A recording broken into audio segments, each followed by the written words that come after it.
Do you ever feel like you're always rushing, always pushing yourself to the next goal? You got this long to-do list with all these things that have got to be done.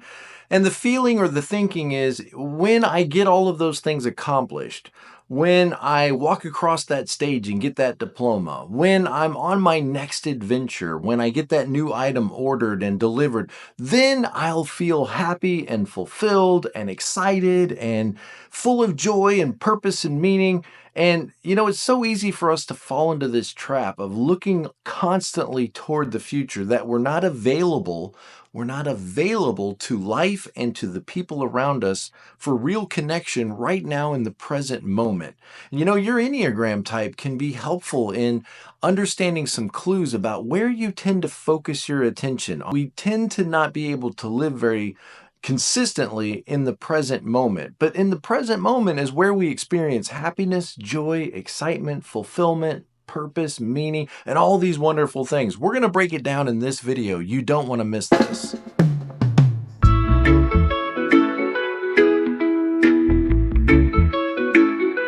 Hey guys, welcome back to my video. My name is Tom, and today we're talking about living in the present moment, falling into the trap of focusing on the future or getting stuck in past regrets, and all of us do this at times.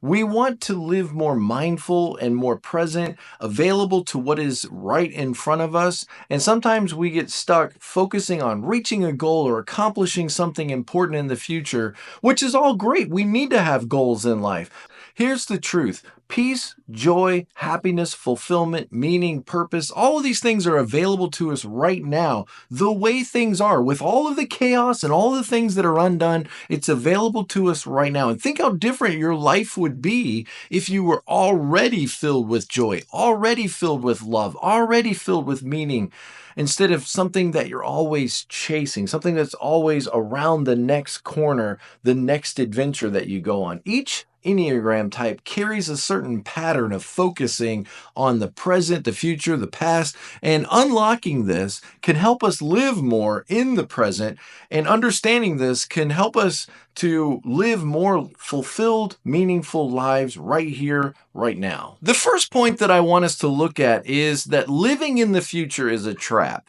And it's a trap that many of us fall into. The idea that I'll be happy when I accomplish that goal. I'll be happy and I'll feel fulfilled when I reach that milestone, when I'm able to go on that vacation. Then I will be excited, happy, and I'll feel fulfilled, and my life will find meaning, purpose, and value.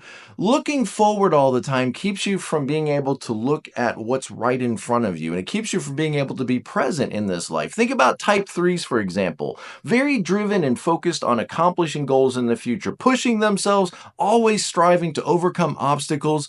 And, a lot of that is really good, but the problem is when you reach that goal, how do you feel? Well, for a moment, you might feel a little bit fulfilled, but then you just immediately switch it with a brand new goal. And it's hard for you to really stay present in that moment because you're always focused on what's coming next. Type 7s, like myself, another great example. It's hard for me to be present to what is because I'm always thinking about what could be coming or what needs to be coming or how this could be improved in some way. And so I can't really be present on the vacation now because I'm already thinking about the next trip that we're going to go on. And as long as I'm thinking about happiness there, it's really hard for me to experience what I really want, which is fulfillment, meaning, purpose, happiness, all of these things, which are found right now. Let me give you another example. What about type 6s and others? But think about type 6s, worried about the future.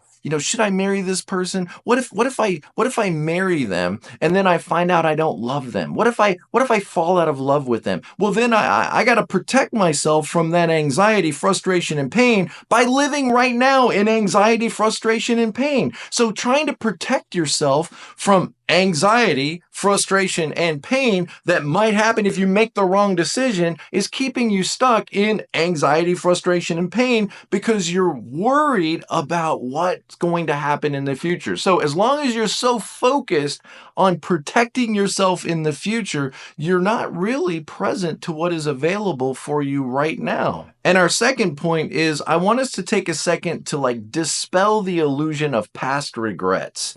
You know, some of us tend to focus more on the past. We focus on what could have been or what should have been done differently, how things were not fair for us. You know, as a tendency, nines, fives, and fours tend to focus on the past, but they're not the only ones. I mean, think about the fours, for example. Looking back in the past, reflecting on their childhood, perhaps, or reflecting on past relationships and how they didn't work out.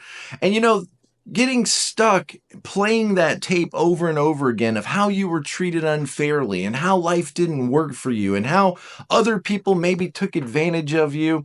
And then think what that's going to fuel, this sense of envy and frustration and bitterness. It's so easy to look back into the past and think, things should have been different. People should have treated me differently, or I missed opportunities. And you know, when you think about the past, even if they're wonderful memories, it's always going to bring a certain level of sorrow and sadness because you can't go back. You cannot go back into the past. We should learn the lessons from the past, but the reality is that's very different than living in the regret of the past. You know, we idealize what could have been and what should have been.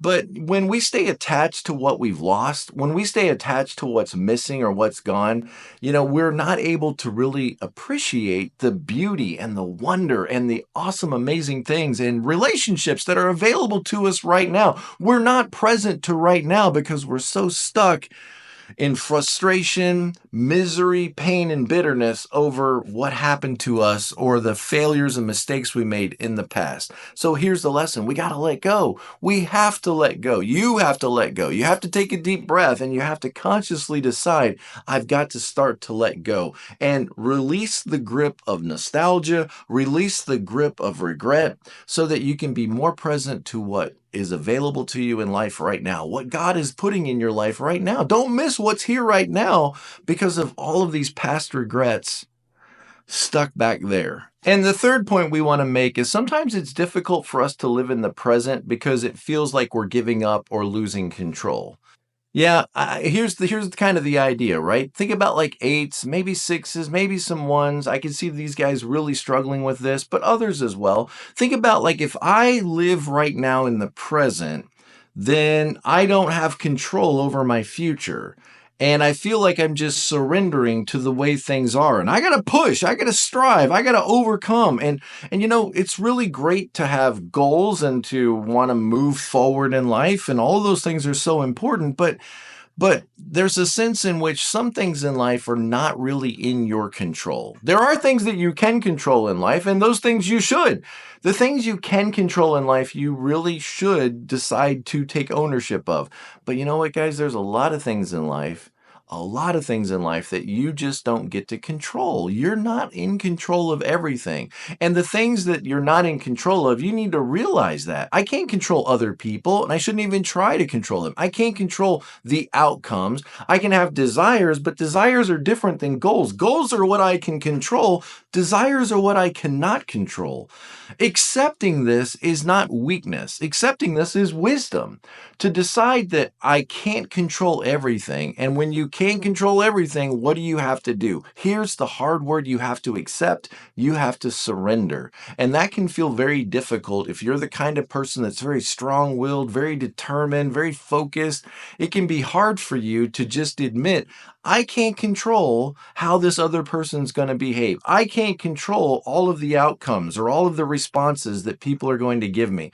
And so in those things, wisdom is I have to learn to accept some of these things in life. And the longer I resist it, the more pain I'm going to bring into my life. Pain plus resistance equals suffering. And so the soon as I give up all of the resistance and just decide that this is what it is and I have to learn to accept it, then think about that serenity that comes to us when we can finally embrace and accept life as it is. And this can be a real challenge to people that want to be in control. Think about ones and sometimes twos and eights. And, you know, a lot of us want to control things. And that's great, but some things are not yours to control. Knowing the difference is wisdom. Okay, guys, what are we saying in this video? What we're saying is living in the present is not easy to do. Coming back to this moment and giving up maybe our preferred desired outcomes and, deferring all of our happiness and enjoyment and fulfillment in life until I reach that goal, and living right now in a sense of satisfaction, acceptance, fulfillment, joy, connection with others. That is not always easy to do. Sometimes we don't even realize this is happening to us. But living in the present is foundational to living a meaningful life. We've got to be here and now. Think about that dad that's at their kids' soccer game, but he's on the phone and he's trying to make business sales and he's focused on the future. He's focused on planning, and what he's not able to be here in the moment to really cheer his daughter on or to be present in this moment. He's giving up now, focusing on a preferred future. You're not alone in this, and all these people are with you, and don't forget that God is with you. And sometimes prayer, meditation, journaling, these things can help you come back into the present. Even mindfulness, thinking about where am I at right now in space and time, and really being focused on what I'm doing right now rather than always focused on the future or on the past. So you realize you don't have to wait for happiness. You don't have to wait for peace or fulfillment. You can experience all these things right now. Love, joy, contentment, peace, but it's in living in the present moment, getting your attention back to here and now and all of the wonderful blessings that are in your life. To start to see these blessings in your life and the people in your life, not as problems that need to be fixed, but people that need to be loved, and all of the gifts and good things that you have already. Think of the gratitude, the joy, the happiness. Instead of I've got to do fun things or I'm not going to be happy, I can do anything with fun, with excitement and enjoyment if I'm fully present in that moment. So your life is not just a series of long to-do lists that you've got to get through in order so that one day, maybe when I'm 65, I will then be able to retire and be happy and live a fulfilled, purposeful, meaningful existence. It'll be too late. You got to decide right now that I'm going to fully embrace and experience every moment. I'm going to open myself up to connections with people. I'm going to find the beauty and the joy in the mundane things around me right now. And everything I do, I'm going to do it with purpose and with motivation. And, think about that. That's a very different life. You are unlocking adventure and meaning into every day. So it starts right here in this moment. You make the decision.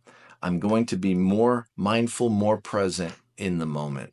We're going to do this together. Reach out to me. I'd love to work with you and help you with goal setting, goal clarification. Your relationships are so important, and sometimes they break down, and when it does, it feels so difficult and uncomfortable. I want you to have a happy marriage. I want you to wake up every day with purpose, meaning, knowing that what you're doing is making a difference. And if you got a lot of questions and you're struggling with that, please reach out to me. I'd love to work with you. All right, guys. Thank you, guys. I appreciate you. Please like and subscribe to the channel and check out this video if you want to keep learning in this playlist I'm recommending. And as always, guys, be present to life. Don't miss what's right in front of you because you're so focused on how it could be improved.